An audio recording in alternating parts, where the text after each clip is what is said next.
Hey guys, it is time for another Women of the Bible lesson. This is lesson 40. This one's on Rahab.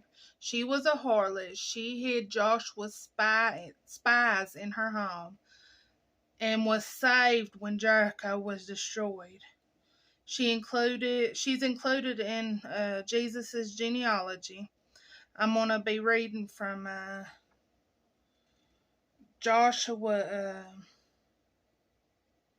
chapter 2 and then the notes in the bottom of the Bible. Okay. And it says, Rahab and the spies. And Joshua, the son of Nun, sent out of Shittim 2 men to spy secretly, saying, Go view the land, even Jericho. And they went and came into an harlot's house named Rahab, and lodged there. And it was told the king of Jericho, saying, Behold, there came men in hither tonight of the children of Israel to search out the country. And the king of Jericho sent unto Rahab, saying, Bring forth the men that are come to thee, which are entered into thine house, for they be come to search out all the country. And the women took the 2 men and hid them, and said thus, Where came men unto me, but I wist not whence they were. And it came to pass about the time of shutting of the gate, when it was dark, that the men went out. Whither the men went I wot not. Pursue after them quickly, for ye shall overtake them. But she had brought them up to the roof of the house, and hid them with the stalks of flax, which she had laid in order upon the roof. And the men pursued after them the way to Jordan, unto the fords, and as soon as they which pursued after them were gone out, they shut the gate.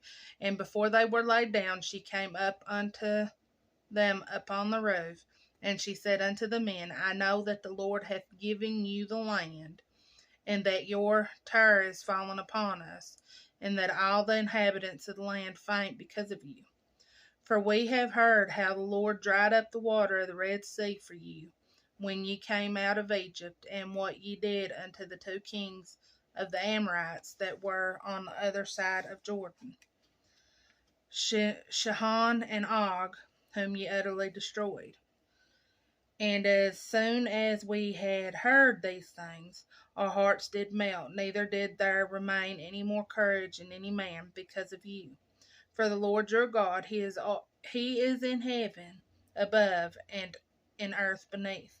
Now therefore I pray you, swear unto me by the Lord, since I have shewed you kindness, that you also shew me kindness unto my father's house, and give me a true token, and that ye will save alive my father and my mother and my brethren and my sisters and all that they have, and deliver our lives from death. And the men answered her, Our life for yours, if ye utter not this our business. And it shall be, when the Lord hath given us the land, that we will deal kindly and truly with thee. Then she let them down by a cord through the window, for her house was upon the town wall, and she dwelt upon the wall. And she said unto them, Get you to the mountain, lest the pursuers meet you, and hide yourself there 3 days, until the pursuers be returned, and afterwards may ye go your way. And the men said unto her, We will be blameless of this thine own oath, which thou hast made us swear. Behold, when we come into the land, thou shalt bind this line of scarlet thread in the window, which thou didst let us down by. And thou shalt bring thy father and thy mother and thy brethren and all thy father's household home unto thee. And it shall be that whosoever shall go out of the doors of thy house into the street, his blood shall be upon his head, and we will be guiltless. And whosoever shall be with thee in the house, his blood shall be on our head, if any hand be upon him. And if thou utter this our business, then we will be quit of thine oath, which thou hast made us to swear. And she said, According unto your words, so be it. And she sent them away, and they departed, and she bound the scarlet line in the window. And they went and came unto the mountain, and abode there 3 days, until the pursuers were returned. And the pursuers sought them, throughout all the way, but found them not. So the two men returned and descended from the mountain, and passed over and came to Joshua the son of Nun, and told him all the things that had befell them. And they said unto Joshua, Truly the Lord hath delivered into our hands all the land, for even all the inhabitants of the country do faint because of us. Okay. And then it said to read the notes at the bottom. Joshua 2 in notes. Jericho lay just 5 miles on the other. Okay, I read. Yeah. Jericho lay just 5 miles on the other side of the Jordan and was one of the most formidable fortresses in the land. Very likely, Rahab's house is the only place where the men can stay with any hope of remaining undetected. Plus, they will be able to gather information. Rahab's house also offered an easy way to escape since it was located on the city wall. The king may have assumed that the spies were staying with Rahab, but he would have had reason to expect that she would do her patriotic duty and turn the spies in. The ancient code of Hammurabi contains a provision for putting to death prostitutes with harbor felons. And yet Rahab had faith in God's ability to deliver her against all odds. Was Rahab's lying justified? Most commentaries approve of her faith but disapprove of the lie. In essence, they approve of her hiding the spies but not telling the lies. Joshua explains that Rahab is to be spared because she hid the spies, and she did this as an ally.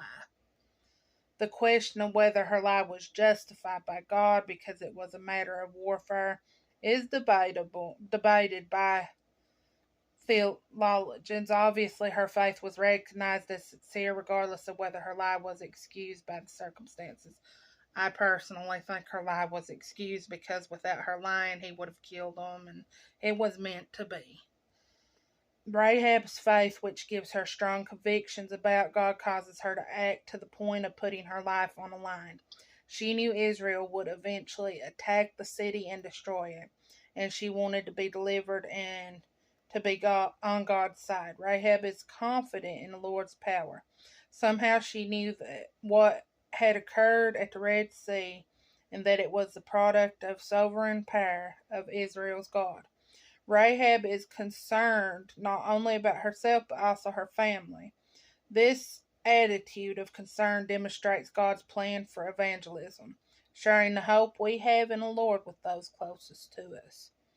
Rahab is saved because she believes in God, in the God of Israel.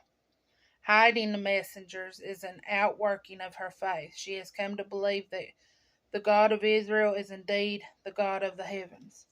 Joshua and the men of Israel see the words and actions of Rahab as clear evidence of the sovereign providence and blessing of the Lord. This passage demonstrates God's concern and work to deliver each person who calls on him.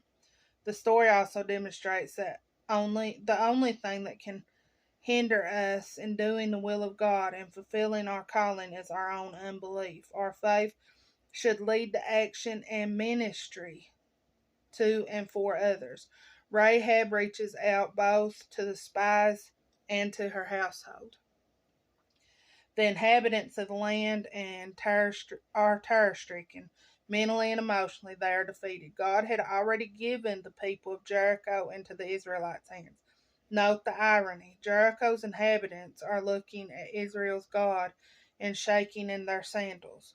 The Israelites who had seen the mighty works of God over and over again often looked at their problems instead of focusing on God. Let's see. And then I've got an added little extra here. It said, God meets you where you are. Okay, let me add this too. The meaning of the name Rahab in Hebrew, pride or arrogance, large or extended. And it says, God meets you where you are.